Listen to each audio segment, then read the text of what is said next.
नमो नमः। प्रवाचिका अहं दया जोशी। संस्कृताध्ययने समेषां स्वागतम्।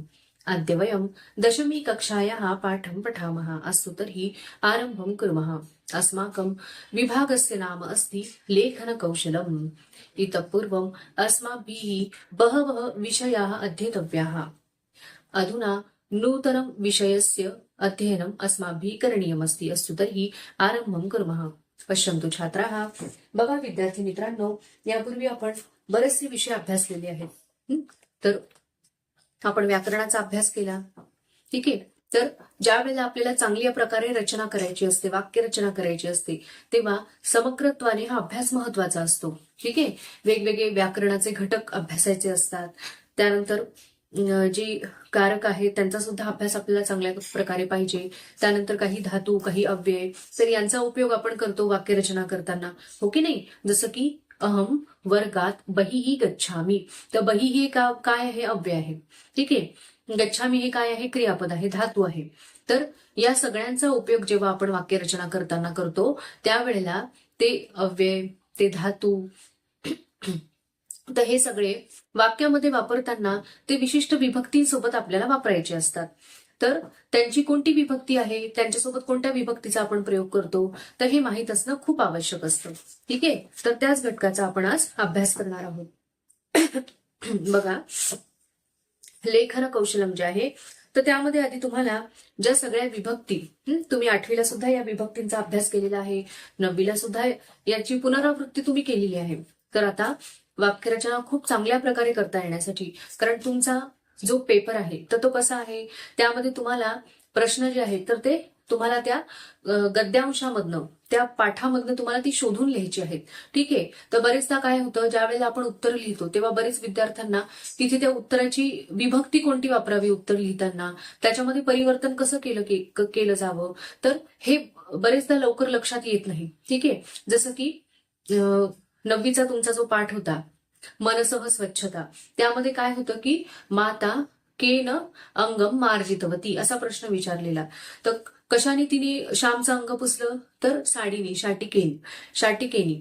ठीक आहे, साडीनी. तर शाटिका हा जो शब्द आहे तर तो स्त्रीलिंगी आहे, आकारांत स्त्रीलिंगी. जरी प्रश्न केन असा विचारला गेला तरी उत्तर कसं येणार तुमचं? शाटिकया. ठीक आहे. प्रश्न तृतीया विभक्तीत विचारलेला गेलेला आहे केन असा, पण उत्तर कसं लिहिलं जाणार? शाटिकया. तृतीया विभक्तीत लिहिलं जाणार, पण शब्द जो आहे तर तो कसा आहे? आकारांत स्त्रीलिंगी आहे, म्हणून शाटिकेन असं नाही होणार, तर शाटिकया असं होईल. तर यासाठी सगळ्याच गोष्टी महत्वाच्या आहेत. विभक्ती लक्षात येणं आवश्यक आहे, त्यानंतर ते कसं परिवर्तन आपण करायचं आहे, कशा प्रकारे लिहायचं आहे, या सगळ्या गोष्टी लक्षात येण्यासाठी आपल्याला कारकांचा, वेगवेगळ्या धातूंचा, अव्ययांचा पुन्हा एकदा अभ्यास करायचा आहे. चला तर मग सुरुवात करूयात. बघा, प्रथमा विभक्ती जी आहे, तर तुम्ही शिकलेले आहात यापूर्वी की ज्या वेळेला आपण कर्तरी रचना करतो, म्हणजे सर्वसाधारण सिंपल सेंटेन्सेस जेव्हा आपण लिहितो त्यावेळेला त्यामध्ये कर्त्याची कोणती विभक्ती असते? प्रथमा विभक्ती. तर याची काही उदाहरणं इथे दिलेली आहेत. बघा, बालकः दुग्धम पिबती. ठीक आहे. तर बालकः हा काय झाला? वाक्यामधला कर्ता झाला, म्हणून त्याची प्रथमा विभक्ती वापरलेली. अजून एक वाक्य आपण बघूयात. तर सानिका अस्ति. तर सानिका हे काय आहे? कर्ता आहे वाक्यामधला, म्हणून त्याची प्रथमा विभक्ती वापरलेली आहे.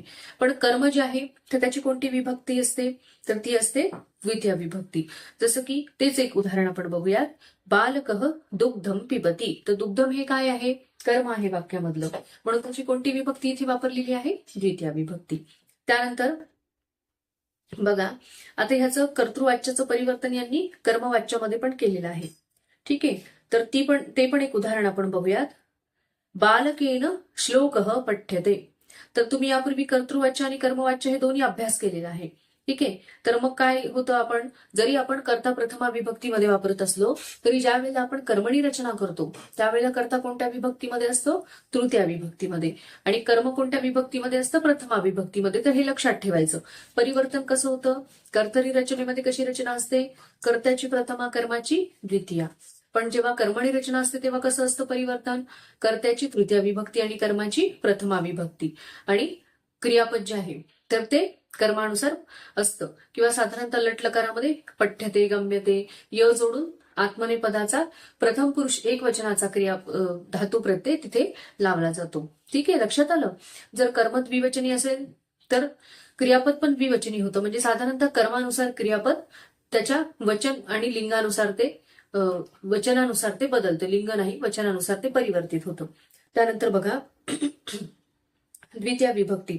तर द्वितीय विभक्ती जी आहे तर मी तुम्हाला सांगितलं की कर्माची द्वितीय विभक्ती असते, पण काही काही धातू किंवा अव्यय त्यांना द्वितीय विभक्तीची अपेक्षा असते. इथं उदाहरण दिलेले बघा, गच्छ, गमगच्छ धातू आहे त्याला द्वितीय विभक्तीची अपेक्षा असते, म्हणून वनम गच्छती. वनम ही कोणती विभक्ती आहे? द्वितीय विभक्ती.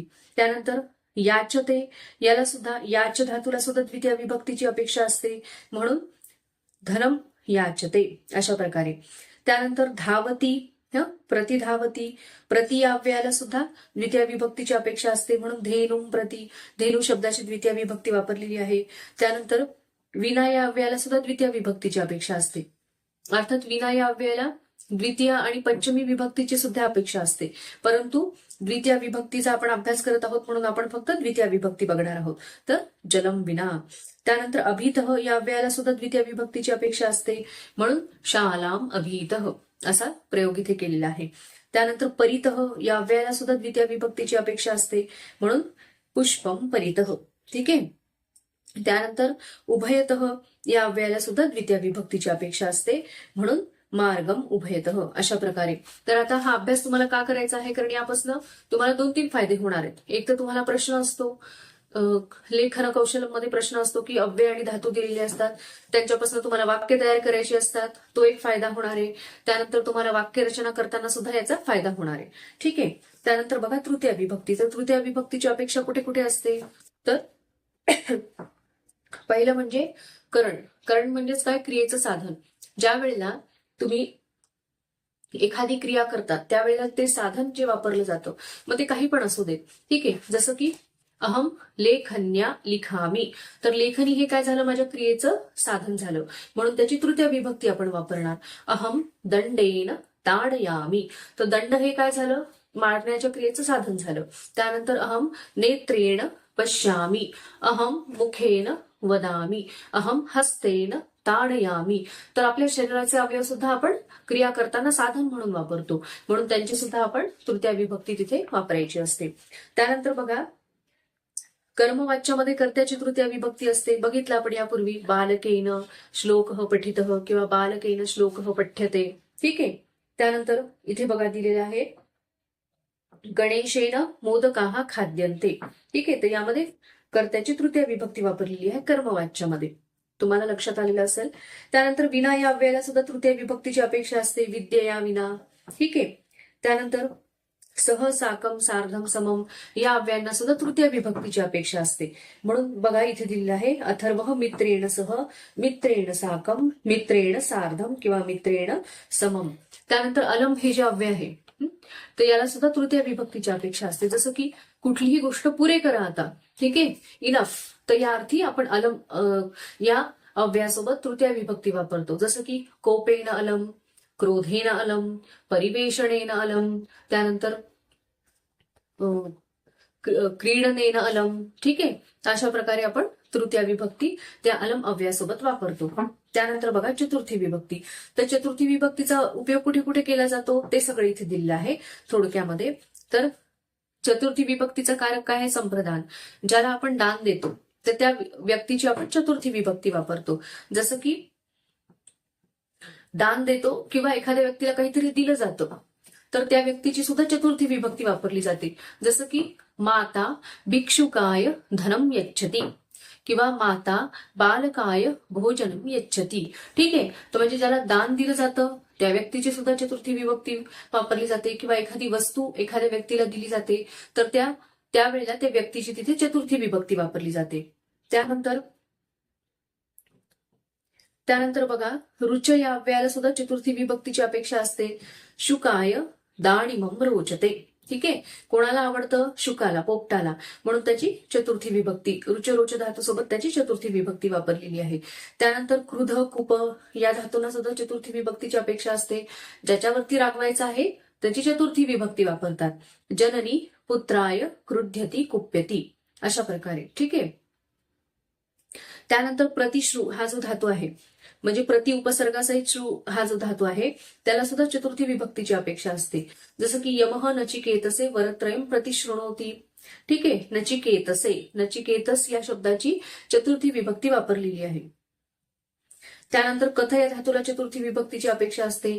कथ म्हणजे काय, सांगणे, ज्याला सांगितलं जातं त्याची चतुर्थी विभक्ती वापरतात. पितामही बालकेभ्य कथाम कथयती.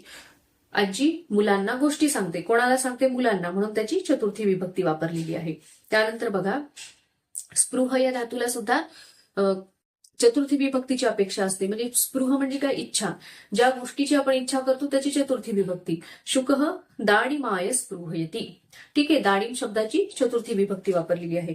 पेज नंबर 102 वरती बघा तुमच्या पुस्तकामध्ये. फक्त आपण काय करत आहोत की एका लुकमध्ये, ठीक आहे, एक म्हणजे सगळं काही आहे तर ते आपण म्हणजे एकदाच आपण ओव्हरलुक करत आहोत सगळ्या गोष्टी ज्या मागे आपण शिकलेल्या आहोत, तर ते सगळं आपण रिकॉल करत आहोत. ठीक आहे, तर त्यानंतर नमः या अव्ययाला सुद्धा चतुर्थी विभक्तीची अपेक्षा असते. जसं की शारदायै नमः, सरस्वत्यै नमः, गणेशाय नमः, अशा प्रकारे. कारण हे तुम्हाला प्रश्न विचारला जातो, तर तुम्हाला हे अव्यय किंवा हे धातू दिले जातात आणि त्यांच्यासोबत तुम्हाला विशिष्ट विभक्तींचा उपयोग करून वाक्य तयार करायची असतात. त्यानंतर बघा पंचमी विभक्ती. तर पंचमी विभक्तीचा कारक काय आहे, अपादान. अपादान म्हणजे काय, वेगळं होणं, विलगीकरण. जसं की अहम गृहात बहिही गच्छामी. ठीक आहे, तर मी घरातनं बाहेर जाते, तर घराचा आणि माझा वियोग होतो की नाही, म्हणून गृह या शब्दाची आपण पंचमी विभक्ती वापरली. ठीक आहे, त्यानंतर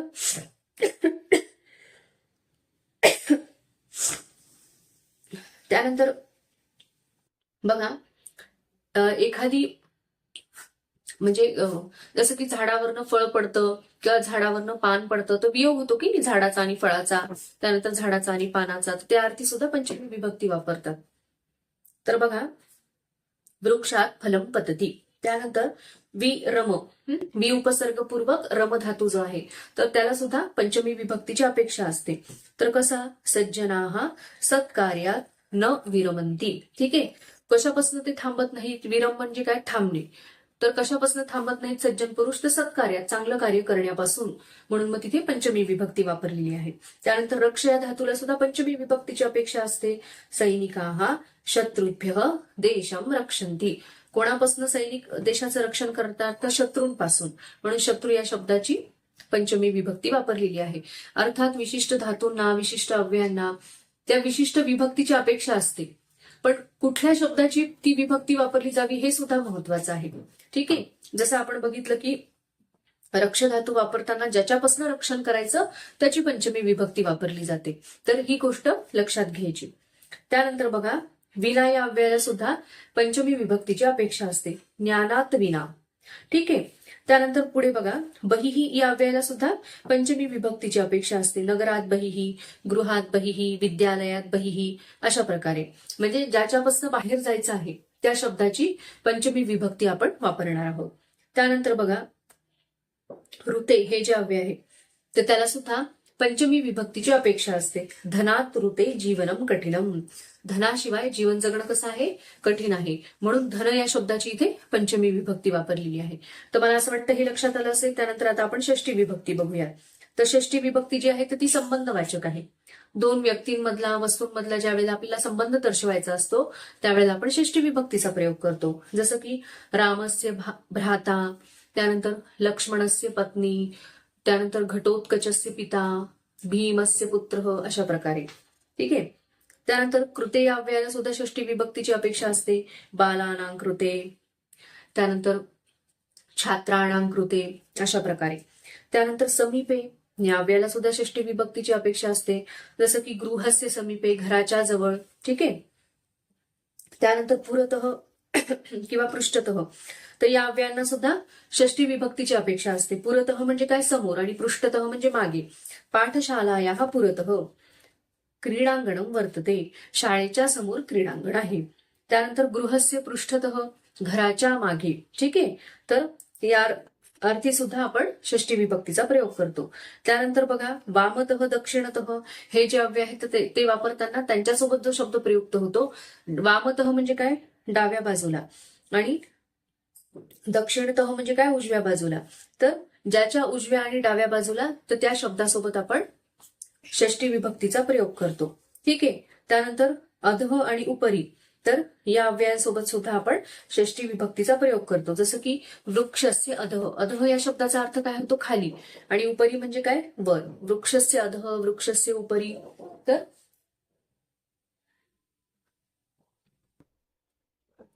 यांच्यासोबत सुद्धा आपण षष्टी विभक्तीचा प्रयोग करतो. त्यानंतर आता सप्तमी विभक्ती आपण बघूयात. बघा,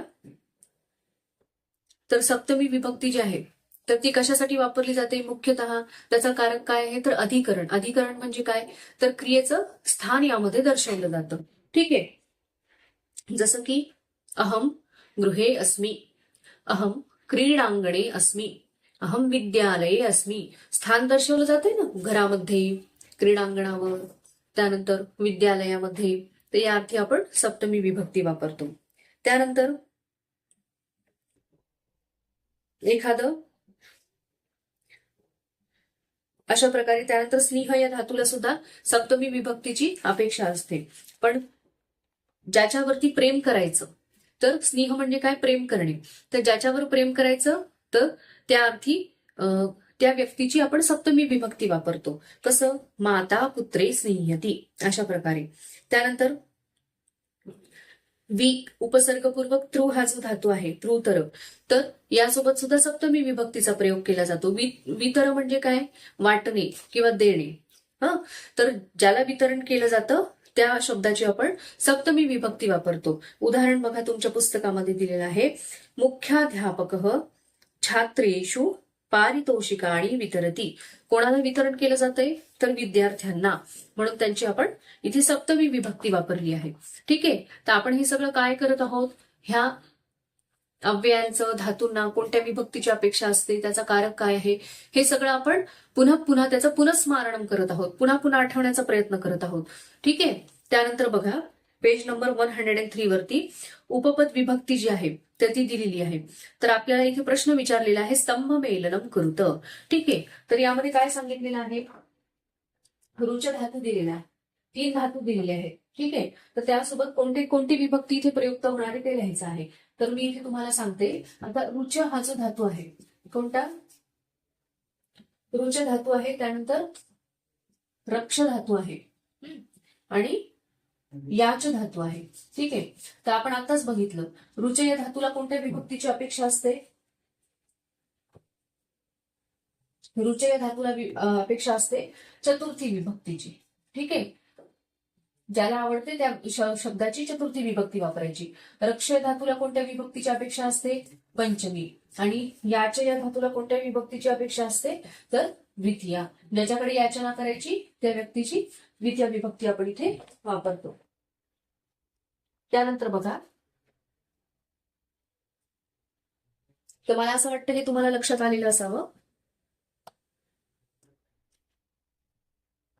त्यानंतर पुढे आज जो प्रश्न आहे त्यामध्ये कोणते कोणते धातू दिलेले आहेत.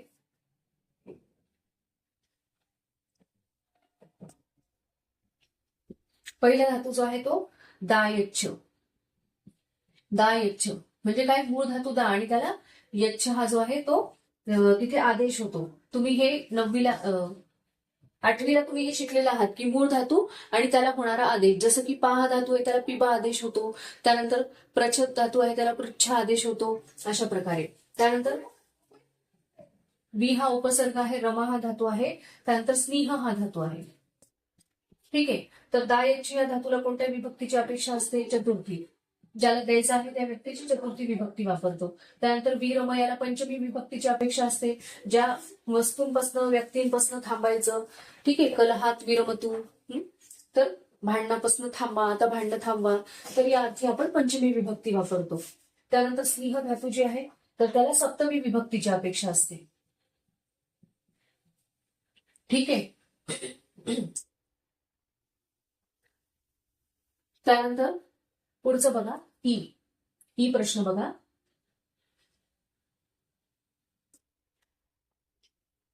तर यामध्ये कोणकोणते धातू आहेत, स्पृह, त्यानंतर गम आणि वि तृतर. स्पृह धातू आहे, त्यानंतर वि तृतर. ठीक आहे. त्यानंतर गम धातू आहे. तर स्पृह या धातूला कोणत्या विभक्तीची अपेक्षा असते? चतुर्थी. स्पृह म्हणजे काय? इच्छा करणे, त्याची इच्छा करणार. जसं की गौरी कुंडलाय स्पृहयती, तर ती कुंडलाची म्हणजे कानातल्यांची अपेक्षा करते. तर कुंडलाय कुंडलांची अपेक्षा करते म्हणून त्याची चतुर्थी विभक्ती वापरलेली आहे. त्यानंतर वीर वि अधिक तृतर हा जो धातू आहे तर याला सप्तमी विभक्तीची अपेक्षा असते, आपण आताच बघितलं. त्यानंतर गम या धातूला द्वितीय विभक्तीची अपेक्षा असते. एका लक्षात ठेवायचं, कारण तुम्हाला याची वाक्य तयार करावी लागतात. त्यानंतर बरेचदा परिवर्तन करण्यासाठी परिवर्तन करायचं असतं. असा पण प्रश्न विचारला असतो की या जागी हा धातू वापरा किंवा याचं रूप वापरा. तर त्यावेळेला सुद्धा आपण आपल्याला या विभक्ती आहेत तर त्या माहीत असणं आवश्यक आहे. त्यानंतर पुढचा जो प्रश्न आहे तो आहे शेवटचा ई. तर यामध्ये धातू कोणते दिलेले बघा. प्रतिश्रू,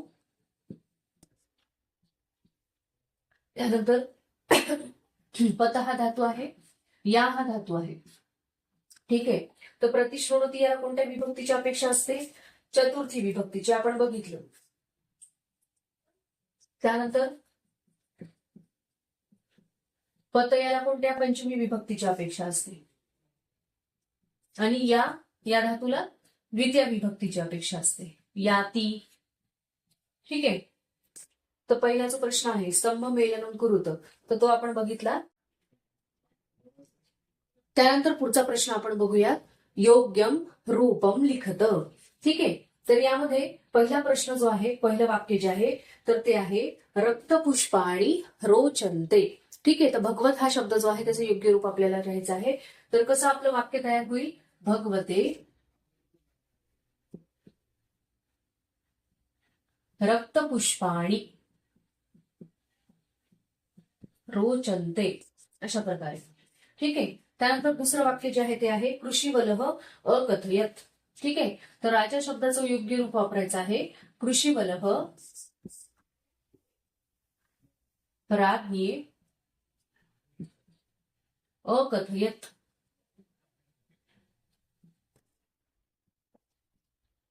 त्यानंतर पुढचं वाक्य आहे शंकर क्रुध्यती. ठीक आहे. शंकर क्रुध्यती. तर असुर शब्दाचं आपल्याला योग्य रूप वापरायचं आहे. तर कसं येईल? शंकर असुराय क्रुध्यती. ठीक आहे. कारण क्रोध या धातूला कोणत्या विभक्तीची अपेक्षा असते? चतुर्थी. म्हणून असुर या शब्दाची चतुर्थी विभक्ती आपण इथे वापरलेली आहे. ठीक आहे. त्यानंतर पुढचं जे आहे तर ते आहे प्रजाः स्नेह्यन्ति. प्रजाः. तर भूपृत शब्दाची योग्य विभक्ती वापरायची आहे भूपृती, सप्तमी विभक्ती स्नेह्यन्ति. ठीक आहे. कारण स्नेह या धातूला कोणत्या विभक्तीची अपेक्षा असते? सप्तमी. त्यानंतर पुढचं वाक्य बघा. म्हणून इथे भूपृती सप्तमी विभक्ती वापरलेली आहे. त्यानंतर त्वम अयोग्यात विरम. कर्म या शब्दाची योग्य विभक्ती वापरायची आहे त्वम. विरम या धातूला कोणत्या विभक्तीची अपेक्षा असते?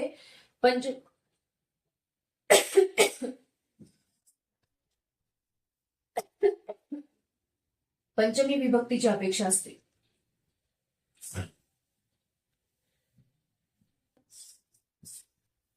म्हणून कर्मण या शब्दाची पंचमी विभक्ती आपण वापरलेली आहे कर्मण. बघा, हे तुम्ही लिहून घेण्याचा प्रयत्न करा किंवा याचे स्क्रीनशॉट तरी काढा, म्हणजे तुमच्या लक्षात येईल. अर्थात याचा आपण पूर्वी अभ्यास केलेलाच आहे, कोणत्या धातूला कोणत्या विभक्तीची अपेक्षा असते.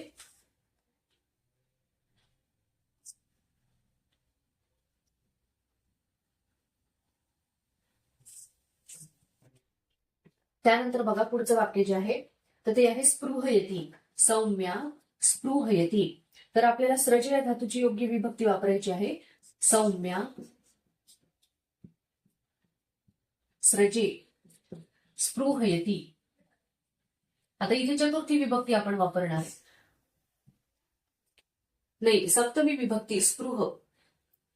तर यामुळे आपण इथे स्रजे असं इथे स्रजे या धातूची आपण स्रजे असा इथे प्रयोग केलेला आहे.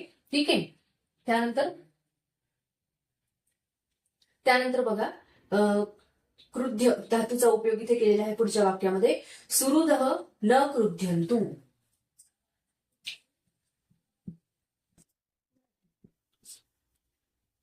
सुहृद शब्दाची योग्य विभक्ती वापरायची आहे.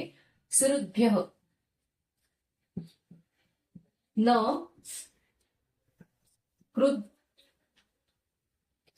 क्रुध्यन्तु. ठीक आहे. क्रुद्ध या धातूला चतुर्थी विभक्तीची अपेक्षा असते म्हणून ज्याच्यावरती राखवायची त्याची चतुर्थी. त्यानंतर बघा पुढचं वाक्य जे आहे, राजा अस्मान रक्षती. वैरी या शब्दाचं योग्य रूप वापरायचं आहे. राजा.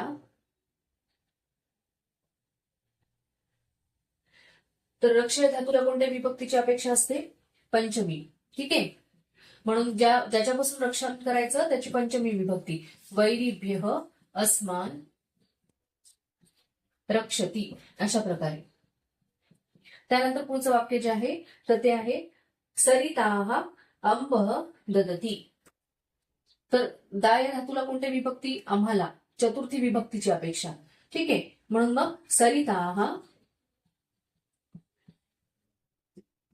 अस्मभ्यम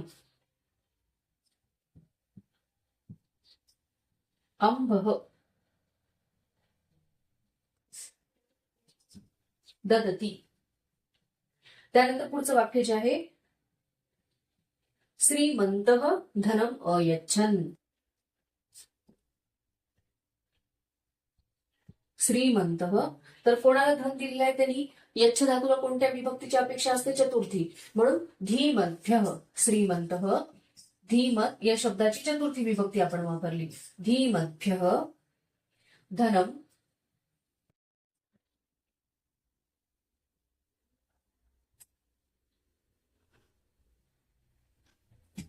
धनम अयच्छन्.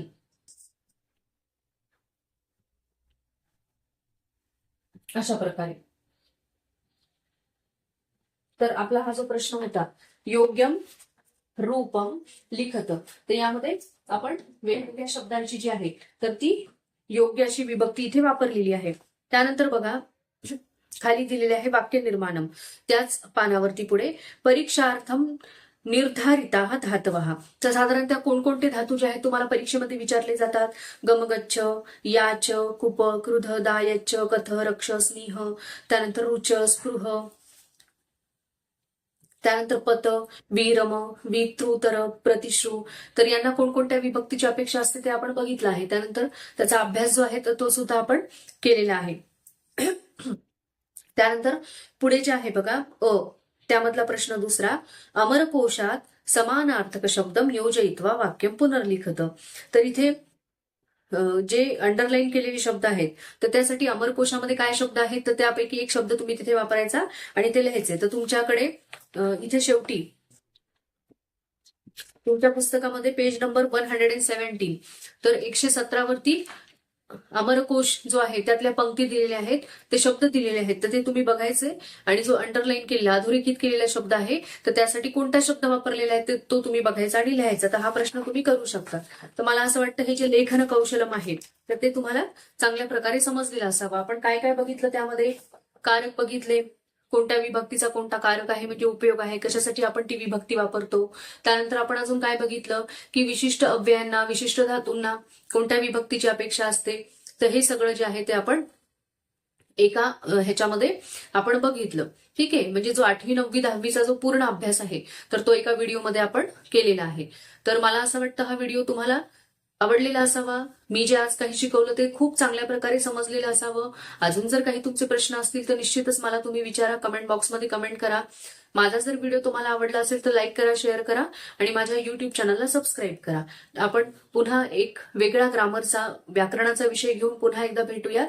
नमो नमः. धन्यवाद.